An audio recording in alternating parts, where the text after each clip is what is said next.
Picture this. You're walking through a quiet Japanese town. The air is calm, the streets are empty, and beautiful red flowers are blooming everywhere. Peaceful, right? Until you realize those flowers are growing out of people. Yeah, that's the moment I realized that Silent Hill F wasn't just another horror game. It was a full psychological attack on my sanity.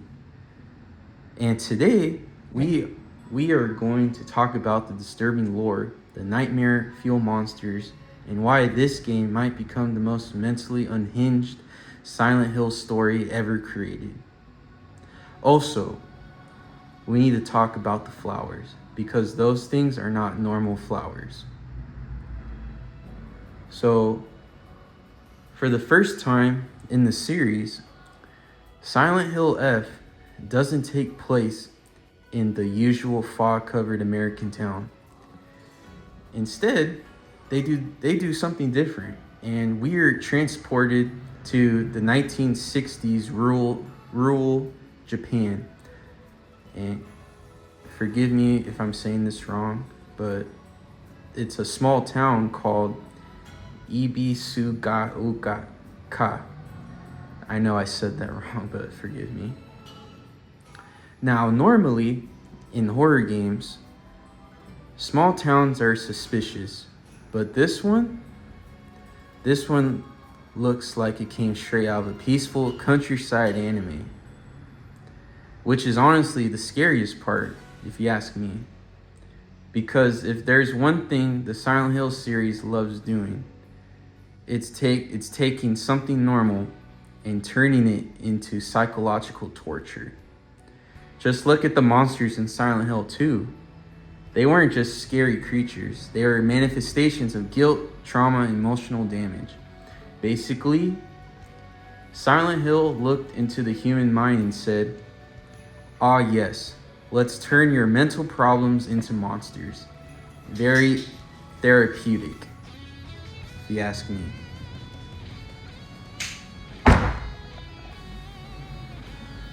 The main character of Silent Hill F is Shimizu Hinako.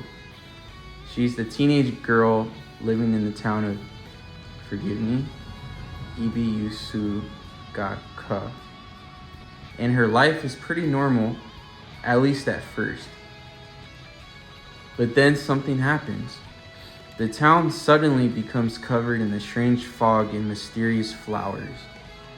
Now, if you know anything about Silent Hill, you already know fog plus abandoned town equals your mental stability is about to expire. Soon, the town transforms into something horrifying. Buildings decay, creatures appear, and those flowers, they just start spreading everywhere. And here's where things get disturbing. The flowers aren't just decoration. They seem to be connected to the suffering and emotions of the town's people, which means the entire town might be turning into a giant trauma garden, which is honestly the worst gardening project I've ever heard, and messy as well.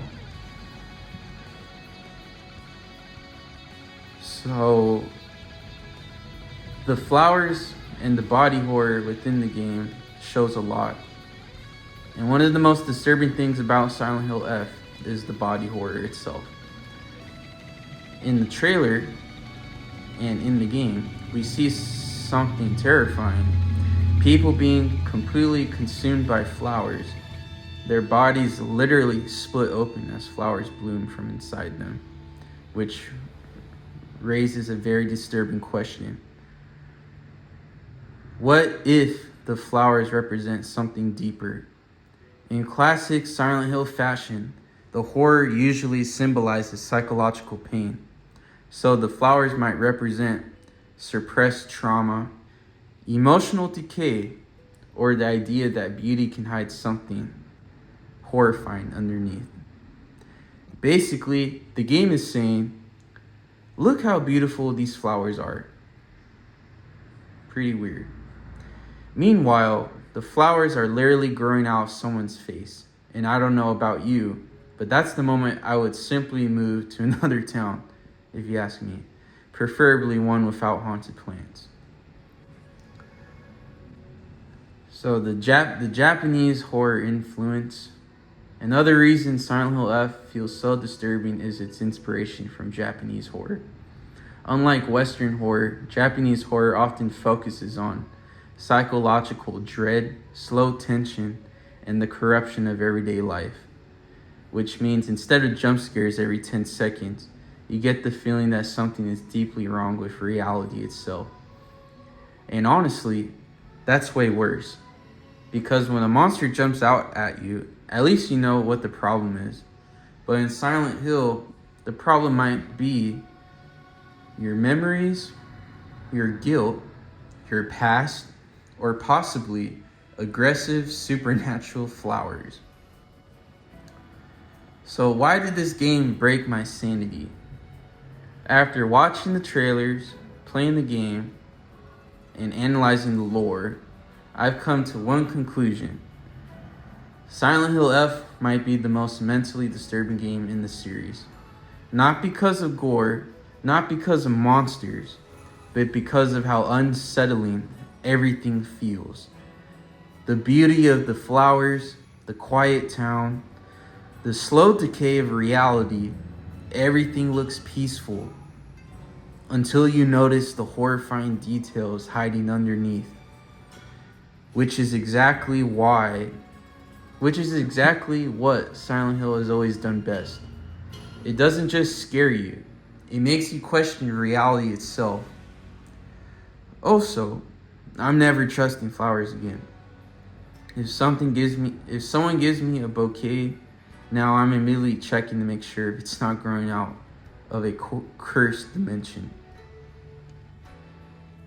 So what do you guys think?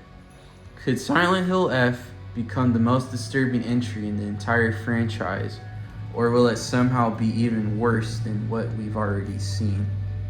Because if the rest of the game is anything like the trailers, we might all need psychological therapy after playing it. And honestly, that's the most Silent Hill thing possible. I haven't played almost all of the game, but this is just from what I'm getting at. Just from what I'm playing so far. And I don't want you guys to attack me in the comments saying that my stuff isn't accurate. But for the most part, it's just my opinion. And if you guys enjoyed this deep dive lore, make sure to subscribe for more horror breakdowns. And remember, if you ever find yourself in a quiet town and the flowers start growing toward you, it might already be too late. Thank you. Zalden out.